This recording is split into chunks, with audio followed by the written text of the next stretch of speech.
Halo kawan-kawan, selamat datang di channel kami.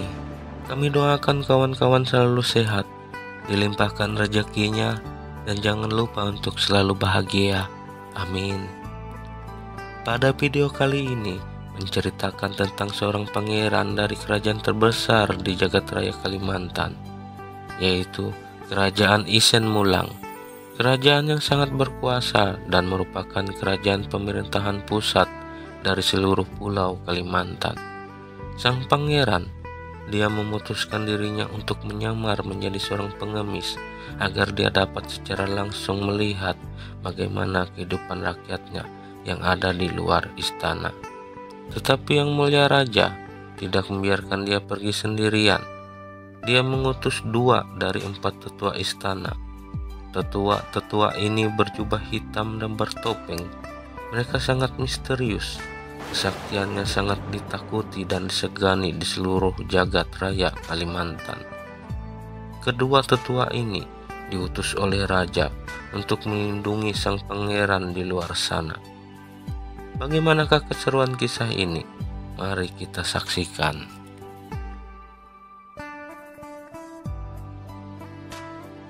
Jauh di dalam hutan Kalimantan, ada terpancar kilauan petir yang menyala-nyala tiada henti, bagaikan membelah langit. Kilauan itu menimbulkan suara gemuruh yang begitu dahsyatnya. Angin kencang dan hujan yang lebat menambah suasana hutan yang harusnya hening. Kini tiba-tiba pecah bagaikan akan terjadi hari kiamat. Dan tiba-tiba suara ledakan yang hebat mengguncang bumi. Suatu kekuatan yang maha dahsyat melontarkan pepohonan yang kokoh dan besar ke atas langit. Rupanya di sana ada pertempuran yang maha dahsyat. Dan dari balik debu dan ranting yang berserakan, muncullah sesosok bayangan laki-laki berdiri tegak. Tampangnya tidak terlalu tua. Rambutnya panjang berwarna putih dan terurai. Dia adalah pimpinan tertinggi siluman langit yang dipanggil dengan siluman elang api. Rupanya dia baru saja diserang oleh kekuatan yang sangat dahsyat. Namun serangan itu tidak menggeserkan kedua kakinya sedikit pun. Dan seiring debu yang berterbangan mereda, tampaklah sosok wajah asli dari laki-laki itu. Wajahnya tenang namun dia tersenyum dingin, seolah-olah dia menertawakan serangan yang dahsyat tadi. Baginya, serangan itu tidak ada apa-apanya. Dan sebaliknya, ada 4 pendekar di seberang sana. Mereka berdiri melayang di udara.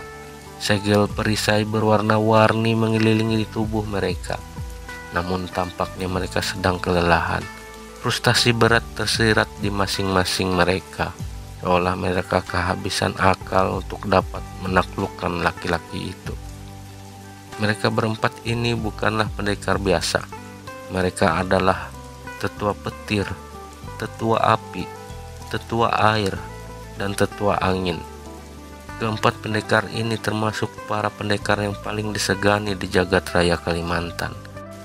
Mereka bertanggung jawab langsung dengan keselamatan yang mulia Raja Isen Mulang. Namun keempat pendekar ini tidak selalu nampak di hadapan orang-orang. Mereka adalah pendekar misterius, datang bagaikan angin dan pergi bagaikan debu. Mereka mengenakan jubah hitam.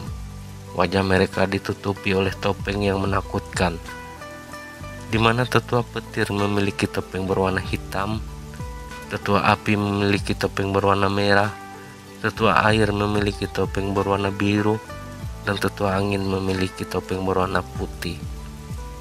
Kini tetua angin maju dari antara 4 tetua lain. Tangan kanannya diangkatnya ke atas. Seketika muncullah tombak udara yang berkekuatan tangannya. Lalu dia melesat ke arah siluman elang api. Ia melemparkan ratusan tombak udara lainnya juga. Tombak-tombak udara itu melesat dengan kekuatan yang mengerikan ke arah siluman elang api. Semua yang menghalangi tombak itu seketika terbelah berkeping-keping. Namun siluman itu menghadang dengan santai semua tombak itu. Dia mengangkat kedua tangannya dan menciptakan awan hitam yang tebal, lalu awan hitam itu menghantam ratusan tombak udara milik tetua angin. Dan dengan ajaibnya, semua tombak itu lenyap seketika. Dengan kesal, tetua angin menyaksikan serangan yang dihalau dengan mudah. Lalu katanya kepada siluman itu, "Menyerahlah kamu, karena kamu tidak akan menang melawan kami semua." Mendengar itu, siluman elang api tertawa terbahak-bahak. "Menyerah? Katamu, lihat saja kalian semua. Inikah yang disebut pendekar dari tanah Kalimantan?" Mendengar itu, semua terdiam. Terang saja dia berkata demikian, karena semua pendekar sakti yang ada di sana, dan juga para jenderal tinggi istana Isen Mulang bersama ribuan prajurit elitnya, telah dikalahkannya sebelum keempat tetua ini datang. Di mana ada tingkatan atau level yang akan dimiliki seorang pendekar sesuai dengan bakatnya. Di antaranya yaitu level dasar, adalah ranahnya di bawah level 1. Biasanya ini dimiliki oleh pendekar biasa, yaitu pendekar yang memiliki tingkat bela diri biasa seperti pada umumnya. Kemudian dilanjutkan 3 level, yaitu level 1, 2, dan 3. Level ini berada pada ranah pemula. Pada ranah pemula ini, ilmu meringankan tubuhnya sudah bagus, juga sudah memiliki tenaga dalam yang hebat. Kemudian dilanjutkan 3 level lagi, yaitu level 4, 5, dan 6. Level ini berada di ranah mistis. Pada ranah mistis ini, sang pendekar sudah bisa berdiri melayang-layang di atas angin dan sudah memiliki senjata ajaib. Kemudian lanjut lagi ke level 7 dan 8. Ranah ini termasuk ke dalam ranah ajaib. Pada ranah ajaib ini, sang pendekar sudah memiliki senjata ajaib dan tenaga ganda, seperti bayangan elang api dan harimau air, dan juga lain-lain. Kemudian untuk level 9 adalah ranah nirvana. Pada ranah ini sang pendekar memiliki senjata ajaib, tenaga ganda, dan yang terakhir sihir. Pada level yang ke-10, ini adalah level yang terakhir, disebut dengan ranah dewa. Pada ranah dewa ini adalah ranah keabadian dan kesempurnaan. Belum ada yang bisa mencapai ranah dewa ini.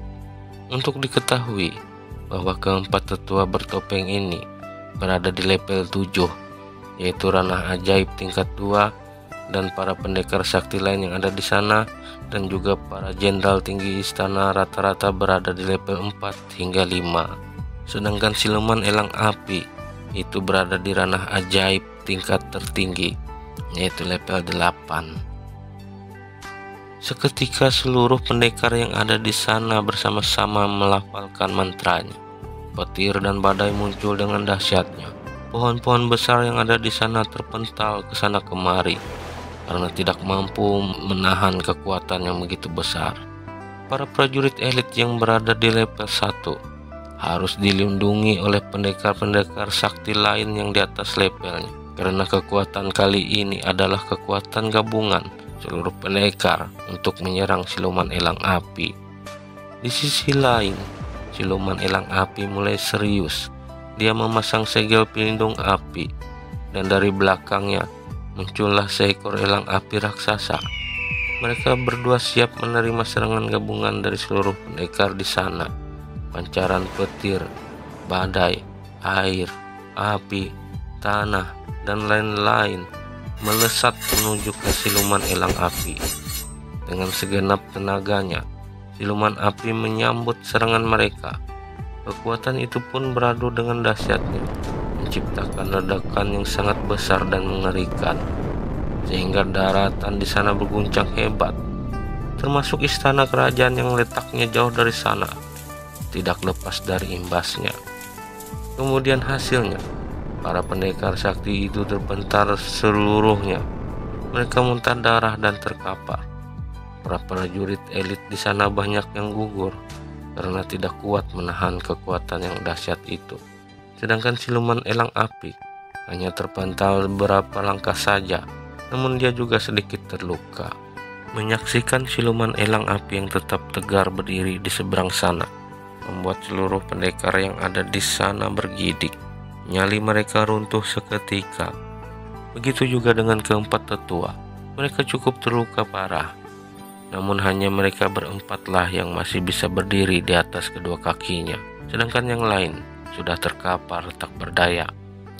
Dengan keadaan yang semakin terpojok, mereka tidak tahu lagi akan melakukan apa untuk dapat mengalahkan siluman elang api ini.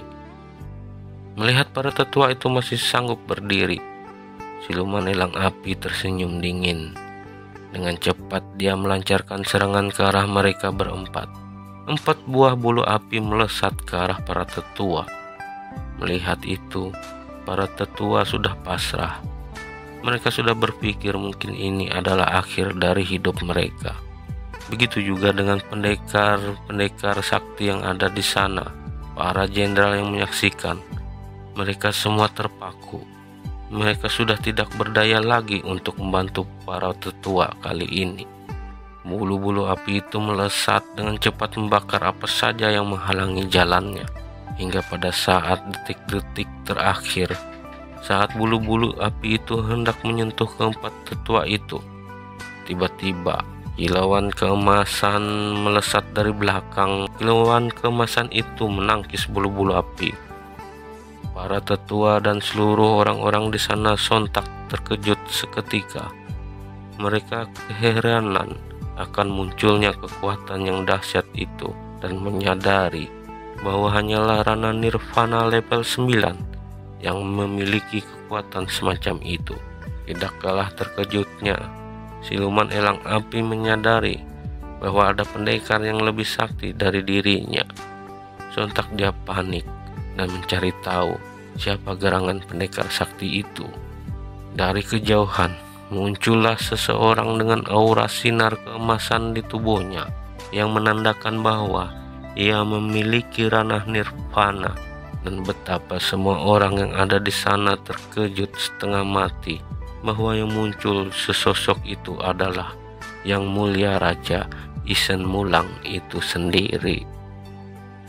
Maka terheran-heranlah seluruh orang yang ada di sana. Mereka baru menyadari bahwa Yang Mulia Raja adalah pendekar dengan ranah nirvana. Termasuk keempat tetua itu juga tidak menyadari bahwa Yang Mulia Raja memiliki kekuatan yang sehebat itu. Sehingga tetua petir pun berkata di dalam hatinya, "Sialan, ternyata orang tua itu lihai sekali menyembunyikan kekuatannya. Memang ranah nirvana tidak bisa disepelekan," katanya. Begitu juga dengan siluman elang api yang baru menyadari bahwa Yang Mulia Raja memiliki ranah nirvana.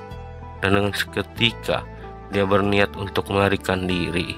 Dia mengetahui bahwa dia akan mati konyol jika melawan ranah nirvana. Namun pada saat ia akan melarikan diri, tiba-tiba awan di langit mengamuk. Petir berwarna keemasan menyambar dari arah depan sang siluman. Seketika itu juga muncullah sesosok naga emas dari awan hitam itu. Maka runtuhlah seketika nyali siluman elang api. Karena sekarang di hadapannya ada seekor naga emas dengan kekuatan di ranah nirvana yang siap menghancurkannya. Dengan cepat ia memasang segel pelindung api, dan bayangan elang api muncul dari belakang sang siluman. Namun sebelum elang api itu menyerang, tiba-tiba tangan Yang Mulia Raja sudah mendarat di leher sang siluman itu. Kini siluman elang api berada di posisi yang merugikan. Lalu Yang Mulia Raja berkata kepada siluman itu, "Kau tidak bisa melarikan diri begitu saja. Setelah kekacauan yang kau perbuat di kerajaanku, maka kau harus bertanggung jawab," kata sang raja. Dengan seketika runtuhlah segala kesombongan siluman elang api.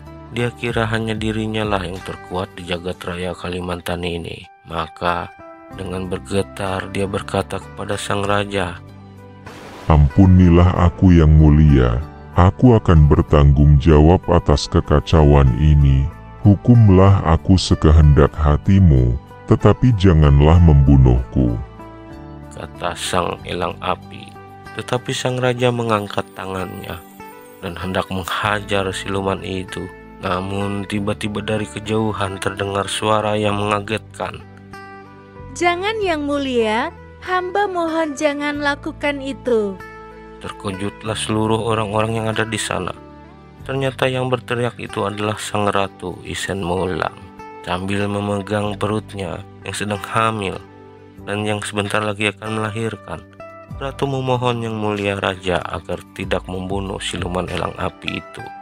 Menyadari istrinya yang sebentar lagi akan melahirkan, Yang Mulia Raja pun akhirnya mengurungkan niatnya untuk membunuh siluman itu. Lalu kata sang raja kepada siluman itu, "Karena demi istri dan anakku yang sebentar lagi akan lahir, maka nyawamu aku ampuni. Tetapi dengan syarat setengah kekuatanmu akan aku ambil, dan juga kau harus membangun kembali istanaku yang telah hancur. Begitu juga dengan kerajaan-kerajaan kecil lainnya yang sudah kau serang." Untuk diketahui, kerajaan Isen Mulang adalah kerajaan yang terbesar dari seluruh kerajaan yang ada di tanah Kalimantan. Kerajaan Isen Mulang adalah pusat pemerintahan dari kerajaan-kerajaan kecil lainnya. Ada beberapa kerajaan kecil di tanah Kalimantan, yaitu Kerajaan Air adalah kerajaan paling terkecil, diikuti oleh Kerajaan Angin, lalu di atasnya ada Kerajaan Api, setelah itu ada Kerajaan Petir, dan yang terbesar adalah Kerajaan Isen Mulang. Para pendekar sakti yang ada di sana yang ikut berjuang bersama 4 tetua sebelumnya, mereka adalah pimpinan-pimpinan tinggi dari kerajaan-kerajaan kecil tersebut. Mendengar Yang Mulia Raja Isen Mulang mengampuni nyawanya, maka tunduklah siluman elang api itu kepada raja. Dia mengucapkan terima kasih yang sebesar-besarnya karena telah mengampuni nyawanya. Dan dengan demikian, dia siap bertanggung jawab atas perbuatannya, bahkan akan mengabdi sebagai bawahan yang setia terhadap Yang Mulia Raja mulai saat ini juga. Maka kedua jari sang raja menyentuh kening siluman itu. Ditariknya separuh dari kekuatan siluman api itu, dan disegelnya lah di janin istrinya. "Dengan menyegel kekuatanmu di janin istriku, kelak kau akan selalu ingat akan janjimu ini," kata sang raja. Siluman itu pun tunduk kepada sang raja, dan orang-orang yang ada di sana semua bersorak bergembira menyaksikan kejadian itu. Ini merupakan kejadian yang tidak akan pernah mereka lupakan seumur hidup mereka. Lalu semua orang yang ada di sana tunduk kepada Yang Mulia Raja Isen Mulang. Maka tersebarlah berita kekalahan siluman elang api itu ke seluruh penjuru di tanah Kalimantan. Lalu pasukan-pasukan siluman elang api berdatangan untuk memperbaiki istana kerajaan Isen Mulang yang sudah porak-poranda. Pasukan siluman elang api bekerja tak kenal lelah untuk memperbaiki istana-istana yang ada di sana. Hari demi hari pun berganti. Pada suatu malam yang damai dan tenang, tiba-tiba terdengar suara tangisan bayi yang baru lahir di istana kerajaan Isen Mulang. Rupanya sang ratu telah melahirkan seorang putra mahkota yang kelak akan menjadi pewaris di kerajaan Isen Mulang. Mendengar berita ini, maka berkumpullah seluruh raja-raja kecil dari berbagai istana yang ada di tanah Kalimantan. Mereka berdatangan untuk mengucapkan selamat atas lahirnya putra mahkota. Di sana juga ada 4 tetua berdiri di belakang sang raja dan ratu. Dan satu sosok lagi, ada seseorang yang tidak asing lagi bagi mereka. Ia sedang berdiri di samping sang raja. Orang itu tidak lain adalah siluman elang api. Mereka semua berbahagia atas lahirnya putra mahkota. Dan mereka juga teringat bahwa pada tubuh sang putra mahkota itu ada segel milik raja untuk menyegel separuh kekuatan milik siluman elang api. Lalu sang raja memberitahukan kepada seluruh tamu yang ada di sana bahwa putra mahkota itu diberi nama Antang. Hari demi hari berganti. Kini Pangeran Antang rajin berlatih ilmu bela diri. Saat usia menginjak remaja, Pangeran Antang sudah menguasai ilmu bela diri tingkat dasar. Tak tanggung-tanggung, Jenderal Istana pada ranah mistis yang menjadi guru bela dirinya. Dengan kekuatan milik siluman elang api yang ada di segel di tubuhnya, Tenaga dalam milik Antang berbeda dari anak-anak remaja seusianya. Tahun pun berganti tahun. Kini Pangeran Antang sudah dewasa. Ia sudah berada di ranah pemula pada level 1. Dia sering berburu dengan para prajurit dan untuk menangkap hewan buruannya. Pangeran Antang sering terbang melayang agar hewan buruannya tidak terlepas. Pada level 1 ini, Antang menguasai ilmu meringankan tubuh yang luar biasa. Ia bisa melepaskan tenaga dalam yang dapat menghancurkan satu buah rumah. Ketajaman pendengaran di atas manusia normal, dan juga sudah dapat melafalkan mantra pelindung diri. Sang ayah, yaitu Raja Isen Mulang, sangat bangga kepada putranya karena perkembangan ilmu bela dirinya yang begitu pesat. Selain ada darah bakat yang diwariskan oleh ayahnya, Antang juga memiliki tenaga dalam yang luar biasa yang tersegel di dalam tubuhnya. Pada suatu malam, Antang bermimpi bahwa masih banyak rakyat miskin yang hidup menderita di luar sana. Mimpi itu sering menghantui tidur sang pangeran, sehingga pada suatu hari, Pangeran Antang bertanya kepada ayahnya, "Ayah, mengapa aku sering bermimpi bahwa rakyat miskin di luar sana masih berada dalam kehidupan yang sangat menderita?" Lalu ayahnya sang raja menjawab, Antang anakku, dalam hal ini ayah tidak bisa berbuat banyak untuk menyelamatkan mereka. Itu tergantung oleh takdir yang diberikan dalam kehidupan mereka masing-masing. Tugas ayah adalah hanya membuat kebijakan pemerintahan di seluruh tanah Kalimantan ini. Lalu Antang termenung sebentar dan akhirnya pergi meninggalkan ayahnya. Pada malam selanjutnya, Antang bermimpi lagi. Ada seorang ibu tua di sebuah desa sedang dianiaya oleh seorang pemuda yang kaya. Itu membuat Antang berkeringat dingin dalam tidurnya. Dia tidak bisa menerima perlakuan pemuda kaya itu terhadap ibu yang sudah renta. Dan tanpa sadar, tiba-tiba segel pada tubuh sang pangeran menyala-nyala. Tubuh sang pangeran seolah akan terbakar. Dalam sekejap, Pangeran Antang pun terbangun. Tubuhnya terasa panas, perutnya seolah terpanggang. Lalu, percikan air muncul dari luar jendela kamar sang pangeran. Bayangan berjubah hitam dengan topeng berwarna biru segera melesat dari luar jendela menghampiri sang pangeran. Rupanya dia adalah tetua air. Segeralah dia membaca mantra untuk menenangkan segel itu. Akhirnya, sang pangeran pun mulai tenang, tetapi dia jatuh pingsan. Untung saja ada tetua air yang segera menolong sang pangeran tepat pada waktunya. Lalu tetua air melaporkan peristiwa itu pada sang Raja Isen Mulang. Maka kagetlah sang raja. Rupanya segel itu hampir hancur karena suatu guncangan jiwa sang pangeran. Lalu raja memerintahkan tetua air agar membantu Pangeran Antang untuk mengendalikan kekuatan elang api yang ada di dalam tubuhnya itu. Kemudian pada suatu pagi datanglah Pangeran Antang menghampiri ayahnya. Dia bermaksud meminta izin kepada ayahnya untuk pergi meninggalkan istana kerajaan demi melihat secara langsung kehidupan rakyatnya di luar sana. Awalnya sang raja tidak mengizinkan pangeran untuk melakukan hal semacam ini. Bukan karena tidak berdasar ia melarangnya. Itu karena ilmu bela diri Antang yang masih berada di level 1 ranah pemula belum cukup untuk mengembara di luar istana. Tetapi Antang terus memaksa agar ayahnya memberikan izin kepadanya. Akhirnya dengan syarat ayahnya memberi izin kepada Antang. Syaratnya adalah jika Antang dalam bahaya yang bisa merenggut nyawanya, ia harus kembali pulang ke kerajaan Isen Mulang. Antang pun setuju dengan syarat dari ayahnya itu. Sang ratu yang mendengar hal itu hanya bisa diam dan pasrah kepada keputusan anaknya itu. Beberapa hari kemudian, Antang sudah bersiap untuk pergi memulai petualangannya di luar istana. Dia menggunakan baju lusuh bagaikan seorang pengemis. Itu membuat seluruh istana menjadi tidak enak hati melihat sang pangeran. Namun, itu sudah menjadi keputusannya. Sang raja sekalipun tidak bisa melarangnya. Lalu Pangeran Antang menghampiri ayahnya agar meminta bantuan tetua angin untuk mengantarnya ke wilayah kerajaan yang paling kecil, yaitu kerajaan air. Maka ayahnya segera memanggil tetua angin.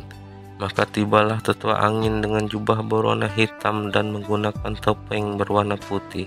Sang raja meminta tetua angin untuk mengantarkan Pangeran Antang ke kerajaan air. Dengan sigap, tetua angin melaksanakan perintah raja itu. Akhirnya Pangeran Antang pun berpamitan kepada kedua orang tuanya. Maka pergilah dia bersama dengan tetua angin untuk menuju ke kerajaan air. Setelah mereka pergi, sang raja memanggil dua tetua lainnya, yaitu tetua api dan tetua air. Dua sosok jubah hitam pun tiba-tiba muncul di hadapan sang raja.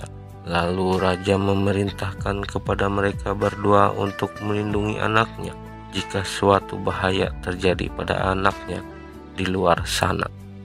Dengan sigap, dua tetua ini menjalankan perintah, dan mereka berdua pun lenyap dari hadapan sang raja. Di sisi lain, sang pangeran sudah sampai di suatu hutan di pinggiran desa. Desa ini masuk ke dalam wilayah kerajaan air.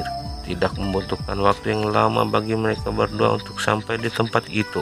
Itu karena tetua angin memiliki kesaktian yang luar biasa. Dengan sekejap, mereka sudah menempuh ribuan kilometer jaraknya dari istana Isen Mulang.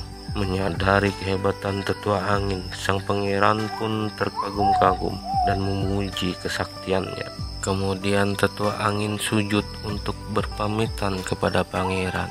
Saya harap pangeran berhati-hati dalam penyamaran ini. Saya mohon pamit, kata tetua angin. Dia pun lenyap seketika dari hadapan sang pangeran. Sementara itu sang pangeran masih tertegun dengan kesaktian tetua angin yang baru saja melesat hilang dari hadapannya. Kini dia mulai melangkahkan kakinya menuju desa itu. Dengan hati yang senang dalam penyamarannya ini, dia berdiri di pintu gerbang masuk ke desa itu sambil tersenyum. Terima kasih sudah menonton video ini. Bila kawan-kawan suka video ini, jangan lupa subscribe, like, komen, dan share. Saya doakan kawan-kawan semua selalu sehat, dimudahkan rezekinya, sukses dalam hidup, juga bahagia dunia dan akhirat. Terima kasih.